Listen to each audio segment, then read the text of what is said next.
What's going on, everybody?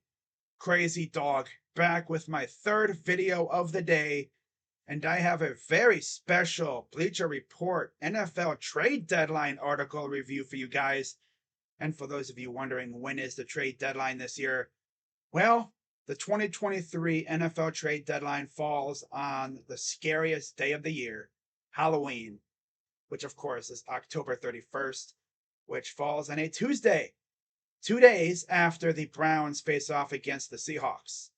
And as far as how active I think the Browns could be, it really depends on two things: record and need.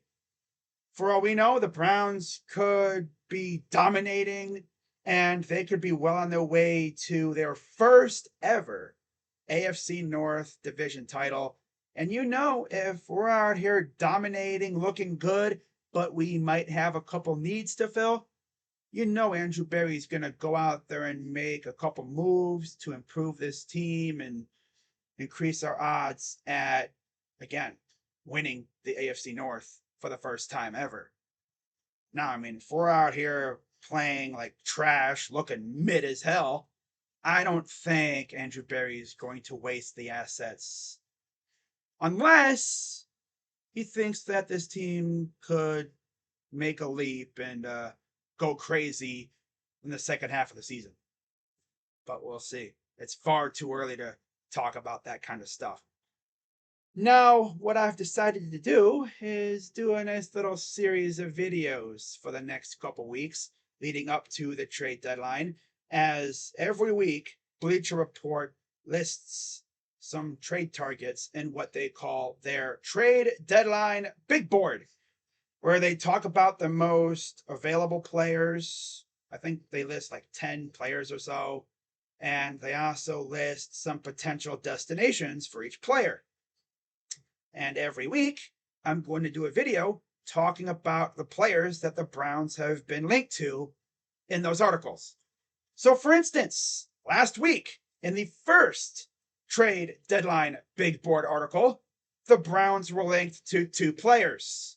Both of them sort of play the defensive line, which honestly would be kind of a need for us. We could definitely use some depth there.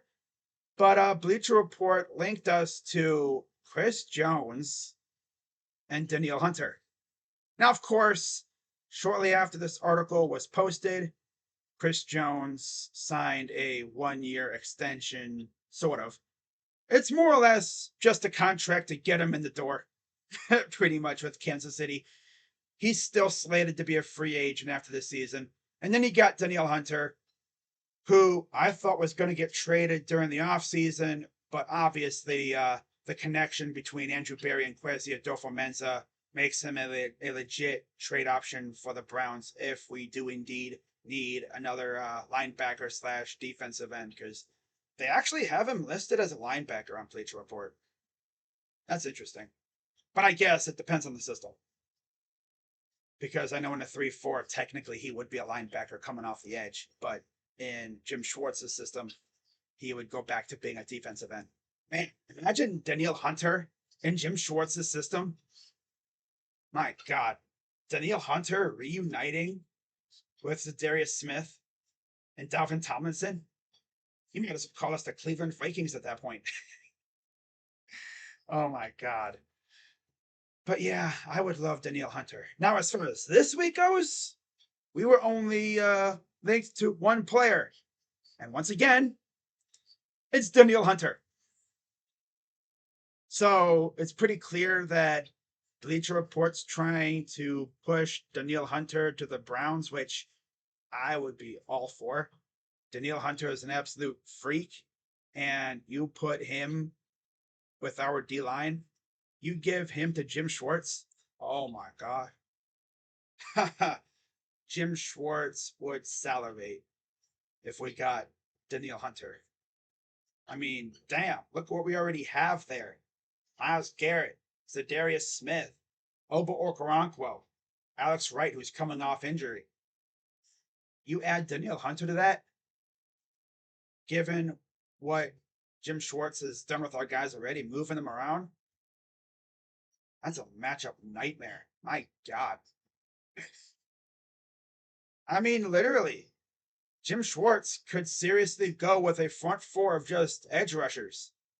Miles, Za'Darius, Danielle Hunter, and Obo. Like, how the heck would you freaking block that? My God. Not to mention, we just saw Myles Garrett low-key play the linebacker last week. Yeah, I'm pretty sure Jim Schwartz had Miles at linebacker. That's This dude's an evil genius, man. My God. He is a straight up evil genius. He's way better than Joe Woods. My God. As I've said before, they need to lock up Joe Woods for his crimes against football. Like, how did we let that terrorist stick around? Yeah, I'm calling him a terrorist. He's a football terrorist. Oh, that crazy dog. He was go to the Denver. Ah, shut up. That's Denver. He stunk here. Like, his defenses literally lost us a couple games last year. Not to mention Kate York. But we got rid of him. Yeah, Dustin Hopkins is way better than Cade right now. Yeah. I mean, God. Dustin Hopkins, what? Every field goal that dude kicked was pretty much straight down the middle? God. When was the last time Cade had a kick that could go straight down the middle? It seems like every kick Cade kicked just barely made it, or he shanked it wide left or wide right. Like, he never really hit one straight down the middle. Not to mention, now he's had a couple of them blocked too because he kicks it so damn low, especially from long distance. But yeah, let me know what you think. Would you want Danielle Hunter on the Browns? I would. But yeah, we'll see who pops up with the Browns next week. I feel like it'll be Danielle Hunter again, but who knows?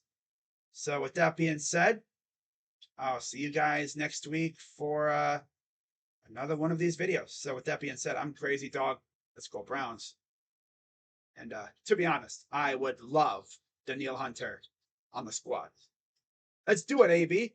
Call up Quezzy again and get us Danielle Hunter, because why not? Right? Now, I'm pretty sure if we called up the Vikings now for Danielle Hunter, I'm pretty sure Quezzy would block Andrew Berry's number. He'd probably answer it saying something like, yo, stop calling me. I'm not trading him to you right now. Stop it. You're annoying me. Damn. Something like that. But yeah, guys, I'll see you all later.